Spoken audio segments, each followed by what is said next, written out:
Saya wawancara Ibu sebentar tentang anak. Ya, Ada beberapa pertanyaan yang ingin saya tanyakan. Pertama, mengapa Ibu ingin mempunyai anak? jadi alasannya kenapa saya ingin punya anak, karena apa namanya, anak itu adalah sangatlah penting bagi kita. Karena kenapa? Dengan adanya anak, kita bisa terhibur.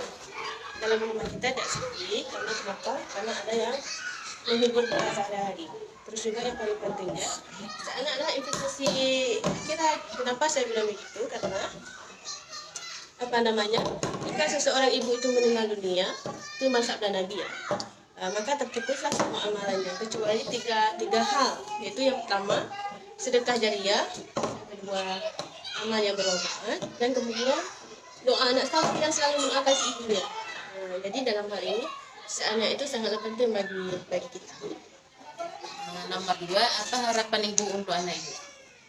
Jadi harapan terbesar saya itu, yang pertama si anak itu apa namanya, bisa memahami agama dan istilahnya bisa apa namanya, berbakti kepada Tuhan Yang Maha Esa, misalnya salat 5 waktu ataupun segala yang menghubungkan dengan agama. Dan kemudian juga dia bisa berbakti kepada orang tua. Dan kemudian yang ketiga itu si anak bisa apa namanya, bisa mencapai semua cita-citanya. Istilahnya itu lebih semangat dia dalam meraih cita-citanya. Nomor 3, apakah Ibu merasa dalam menjadi orang tua yang baik dan benar?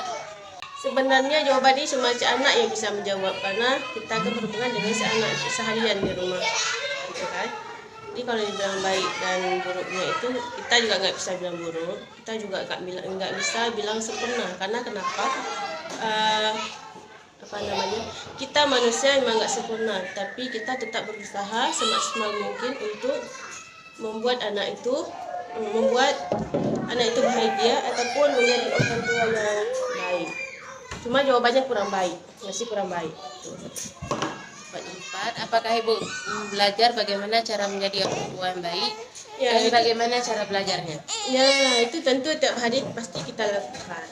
Kalau caranya itu dengan cara membiasakan anak sama kita, menghabiskan waktu kita sama si anak.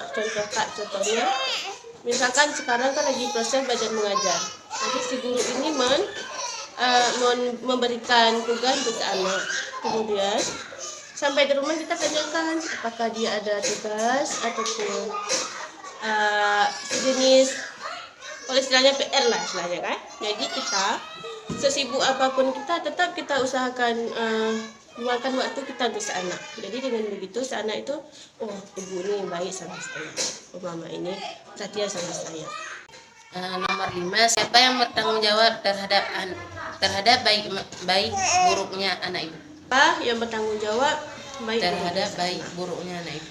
Nah, kalau dibilang siapa yang bertanggung jawab, pasti dalam hal agama ataupun pendidikan itu orang tua lah yang sangat penting, peran penting bagi si anak. Karena anak itu cerminan dari orang tuanya.